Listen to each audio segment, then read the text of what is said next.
Bonjour et bienvenue sur le podcast des Chroniques de l'éveil. Je suis Julie Michaud, coach et thérapeute et spécialisée pour vous accompagner à comprendre ce qui se joue dans votre vie.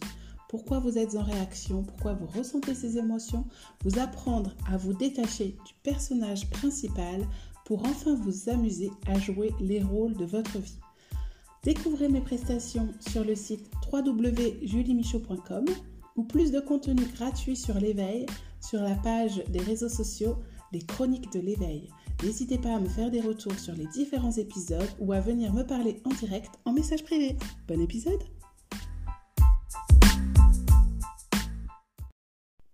Bonjour et merci encore pour le merveilleux accueil que vous avez fait au précédent épisode et au post que j'avais fait sur ce lien à la liberté qu'avait expérimenté mon grand-père. Je vous invite à aller l'écouter si vous voulez en savoir plus. Aujourd'hui, je vais aller un petit peu plus loin dans ce lien à l'expérience qu'on a vécue pour que vous compreniez qu'à un moment donné, si vous avez cherché mentalement des solutions à votre problématique et que vous n'avez rien trouvé, que vous avez essayé différentes méthodes avec des thérapeutes et que finalement vous avez l'impression que ce malaise, ce mal-être, ce blocage revient, eh bien c'est que c'est peut-être plus profond que ça. Et souvent, c'est lié justement à cet instinct de survie, cette intelligence instinctuelle, c'est-à-dire que votre corps a vécu une expérience à un moment donné dans votre vie qu'il a enregistré, il a cristallisé ça dans vos cellules, dans vos fascias, dans vos muscles, comme quoi c'était dangereux. Et donc du coup, dès que vous revivez une situation qui fait écho à cela, il envoie à votre cerveau cette information que si vous faites quelque chose de semblable, vous risquez de mourir. Aujourd'hui, on sait bien que c'est pas forcément la mort le risque, mais ça va être de ressentir quelque chose à l'intérieur de nous. Et donc, plus vous allez expérimenter ça, donc ça c'est ce que je fais faire en accompagnement, je vous explique les différents états de survie qui font que, en fonction des situations, on va avoir tendance à fuir, à combattre ou à se figer. Je ne vais pas trop rentrer dans le détail de ces instincts de survie et de ces réactions. Je voulais juste vous faire comprendre à quoi ça sert en fait. C'est-à-dire que vous savez que moi je me forme tout le temps, j'expérimente et j'ai vraiment ressenti ça. C'est-à-dire que je pense que grâce à ça, j'ai pu mettre le doigt sur un de mes blocages. C'est-à-dire que le but, c'est pas d'aller chercher tout ce que vous avez vécu et analyser tout ce que vous avez vécu dans votre vie pour voir quel traumatisme vous portez, quelles sont les incidences. Vous avez autre chose à faire. Vous avez besoin de vivre. Donc on part d'une émotion, d'un blocage, un ressenti en ce moment que vous avez ou que vous portez peut-être depuis trop longtemps, qui vous empêche d'être vous-même, qui vous empêche d'être sur votre chemin, de faire ce que vous voulez, que ça soit d'un point de vue relationnel, personnel, professionnel. Souvent, s'il y a un mal-être, s'il y a un blocage, c'est parce que vous avez vécu quelque chose qui a créé, un souvenir, une mémoire dans votre corps et un souvenir dans votre tête qui vous disent « il ne faut pas y aller ». C'est pour ça qu'on parle souvent de la peur de l'inconnu, la peur du succès, la peur de la réussite, mais on ne va pas forcément au-delà. Vous pouvez donc comprendre pourquoi vous avez ces différentes peurs en explorant l'histoire de votre famille, les mémoires transgénérationnelles, parce que si votre famille et vos ancêtres ont vécu une expérience dans leurs cellules, donc une émotion traumatisante qui fait qu'ils ont enregistré telle expérience comme dangereuse, ils ont pu vous transmettre ça par votre ADN, etc. Donc ça, si vous voulez vérifier ce que je dis, vous allez chercher en épigénétique. Ça a été vraiment prouvé, démontré moult fois, notamment par rapport aux descendants des personnes qui ont été en camp de concentration, qui ont vécu des guerres, etc. Des viols, de l'inceste. On voit, il y a de plus en plus d'études sur ce sujet où on voit que sur plusieurs générations, il y a des situations qui se répètent, où il y a des maladies qui se développent, il y a des blocages émotionnels, il y a des difficultés à trouver sa place, à être dans son individualité, etc. Donc, il y a les expériences. En fait, c'est pour vous dire que à chaque fois, c'est une histoire de ressenti, d'expérience et pas d'histoire. Parce qu'en fait, si je vous raconte mon histoire, je vais donner une teinte à cette histoire. Je vais vous la raconter à travers mes ressentis, ma paire de lunettes. Si ma sœur vous raconte mon histoire, elle va le faire à travers ses propres filtres. Si un inconnu raconte mon histoire, il va le faire à travers ses propres filtres. Et vous allez vous rendre compte finalement que de la même façon, si je raconte mon histoire quand je suis ado, si j'ai 17 ans, quand je vous raconte mon histoire, je ne vais pas avoir la même émotion que quand je vous la raconte à 40. Parce que il y a des choses avec lesquelles j'ai pris de la hauteur, de la distance, ça ne me touche plus, je suis plus dans l'émotion, je vois plus les choses de la même façon. Donc on voit bien que l'histoire de ce qu'on a vécu, finalement, elle va dépendre de l'état dans lequel on va être quand on va la raconter.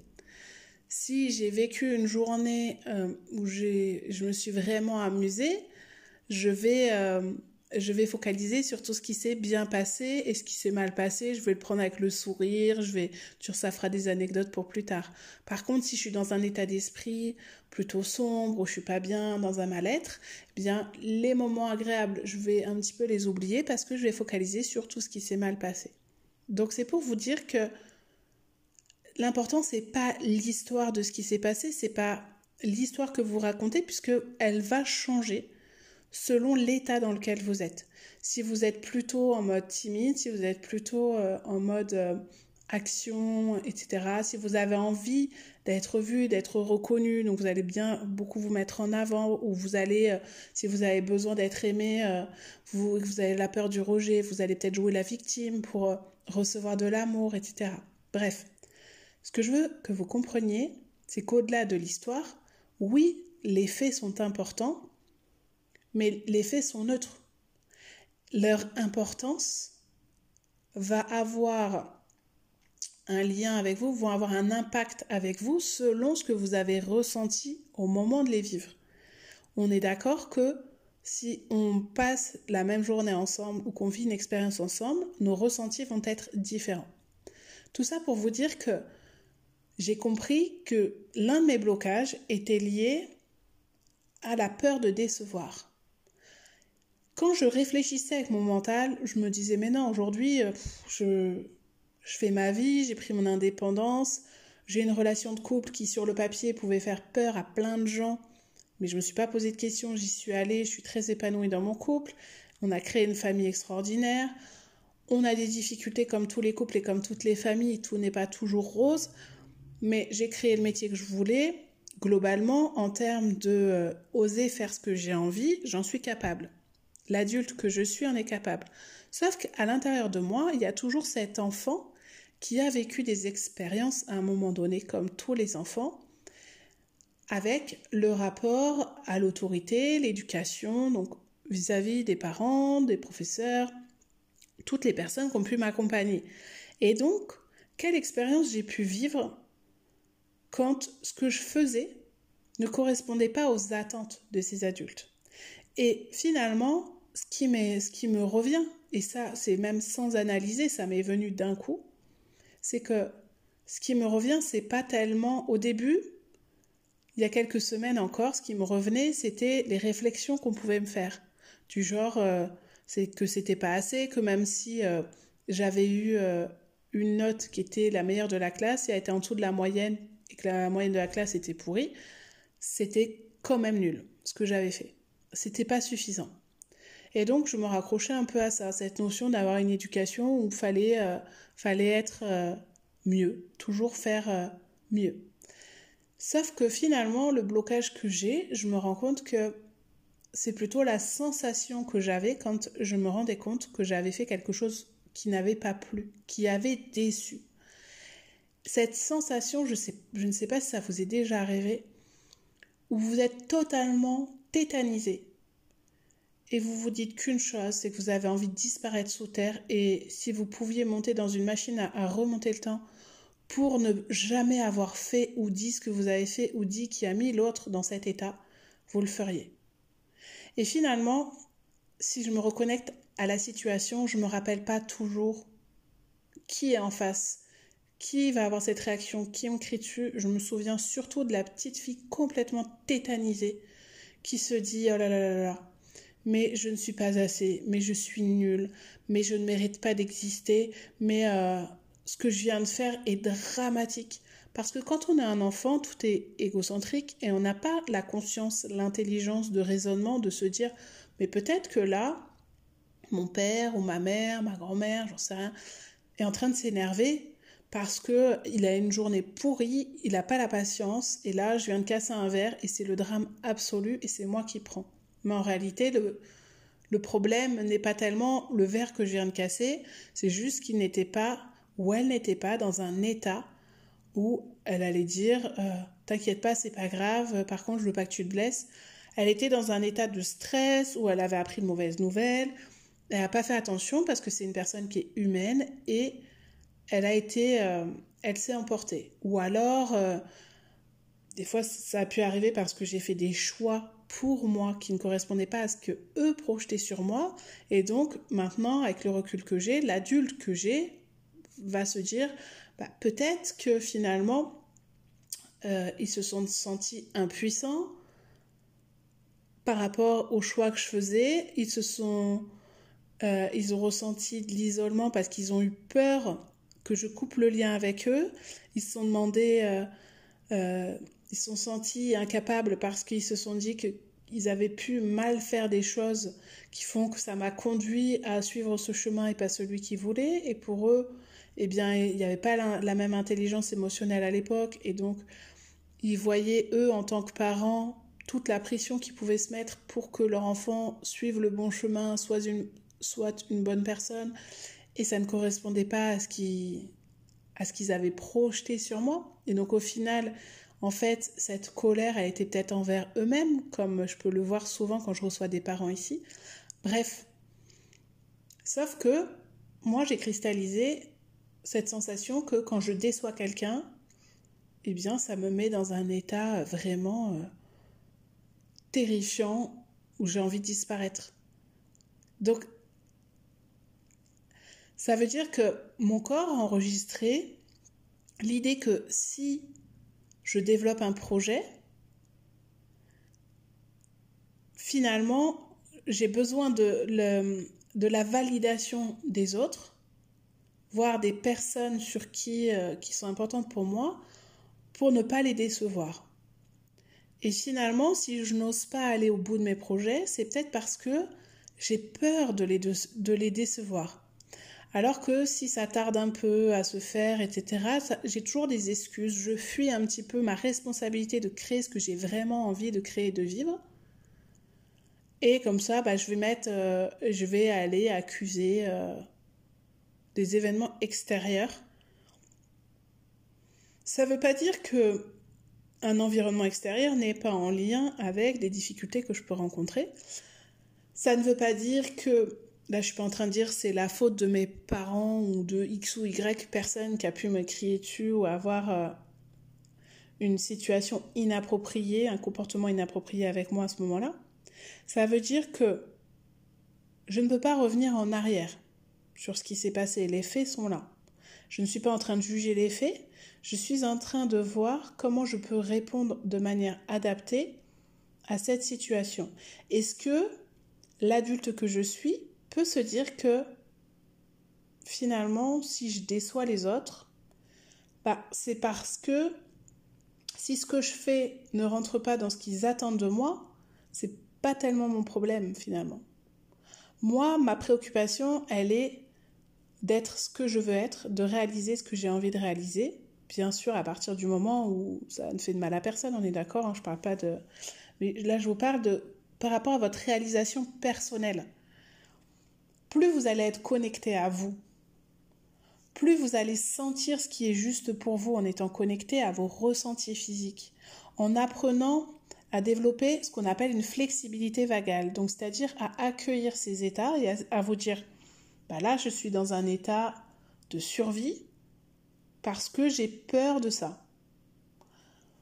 Je connais les ressources pour pouvoir me remettre dans un état de vie, entre guillemets, ce qu'on appelle le vagal ventral, en termes un peu techniques. Donc cet état de paix qui va me permettre d'aller explorer mes insécurités sans me sentir en danger. Comme je suis en train de le faire là, vous expliquer le processus.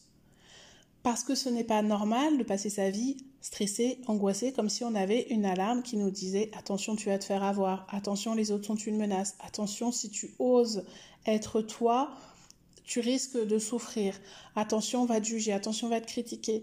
Attention, ceci, attention, cela. Attention, on va plus t'aimer. » Ça, c'est l'instinct de survie. Donc, on va toujours être traversé par ses peurs, par ses besoins de protection. Mais au lieu de se dire « Qu'est-ce que j'ai fait de mal ? Je ne suis pas assez », de culpabiliser, de juger les autres qui nous ont fait faire vivre des choses, est-ce qu'on pourrait se focaliser sur qu'est-ce que j'ai envie de vivre ? Qu'est-ce que j'ai envie de ressentir ? Pourquoi j'y arrive pas ? Il est où le bouchon là ? Dans le tuyau qui m'emmène sur mon chemin. Il est où le rocher qui a été posé quand j'avais 6 ans et qu'aujourd'hui je pourrais dégommer ?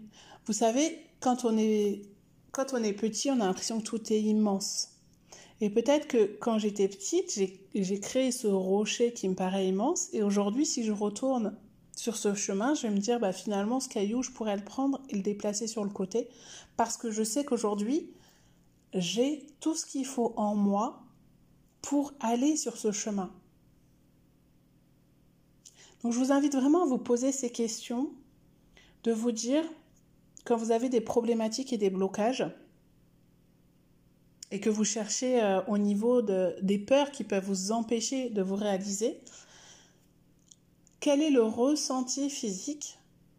Qu'est-ce que vous ressentez physiquement qui fait écho à un ressenti que vous avez eu à un moment donné où vous avez vécu une situation similaire, comme moi qui me suis rappelé, et c'est venu tout seul en fait. Vous allez voir, peut-être que suite à ce podcast, vous continuez à faire votre journée et à un moment donné, ça va revenir. Ça va revenir parce que votre corps sait qu'il est en sécurité pour pouvoir laisser remonter ce souvenir à la surface. Et donc, vous allez pouvoir aller explorer comment vous pouvez être à l'aise avec cette peur. Et ça, c'est tout le travail qu'on fait ensemble dans les accompagnements.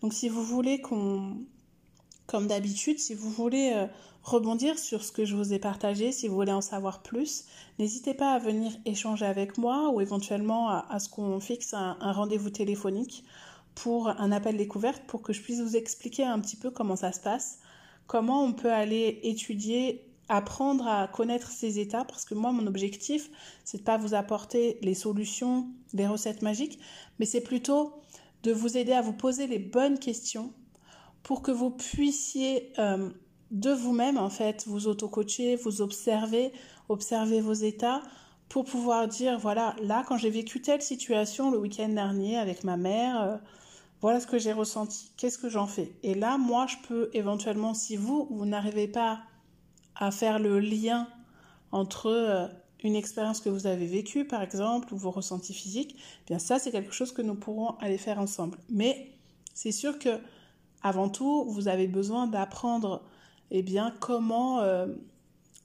comment s'expriment ces états, comment vous pouvez les ressentir, comment ils se manifestent, pour pouvoir les observer quand vous êtes en rupture avec vous, avec les autres, etc. Donc tout ça, c'est des choses que nous allons aborder dans les différents accompagnements. Aujourd'hui, je vous propose un accompagnement individuel de façon ponctuelle, des séances de thérapie coaching, comme vous pouvez voir un petit peu partout, ou un accompagnement plus complet sur plusieurs semaines. On va vraiment pouvoir aller vous reconnecter à ce que vous êtes, mettre en lumière ces différents blocages pour que vous puissiez dégommer ces bouchons, ces rochers, ces boulets que vous avez autour de vous, sur vous, en vous, peu importe la façon dont vous les ressentez, les visualisez, pour que vous puissiez enfin aborder votre vie avec, oui, ces outils, ces ressources que vous pouvez trouver partout, mais c'est juste pour vous dire que si vous avez une sensation de revivre toujours le même blocage ou la même émotion douloureuse, c'est peut-être que votre corps a figé un traumatisme, une expérience physiquement dans votre corps et donc il répète tout le temps à votre cerveau que vous êtes en danger et vous active tout le temps le mode survie et c'est pour ça que vous êtes épuisé parce que vous focalisez sur ce stress, vous êtes tout le temps en train de vouloir tout anticiper, la peur d'avoir peur et ça vous bouffe votre énergie, votre temps voir votre argent si vous cherchez des solutions partout et que rien ne fonctionne. Donc si vous voulez apprendre à avoir une vie plus douce, à voir les choses avec plus de facilité, avec plus de confiance et plus de conscience, je vous invite à me contacter via mon site www.juliemichaud.com ou sur mon compte Instagram @chronique de l'éveil. Je vous remercie pour votre écoute et je vous dis à très vite pour un nouvel épisode.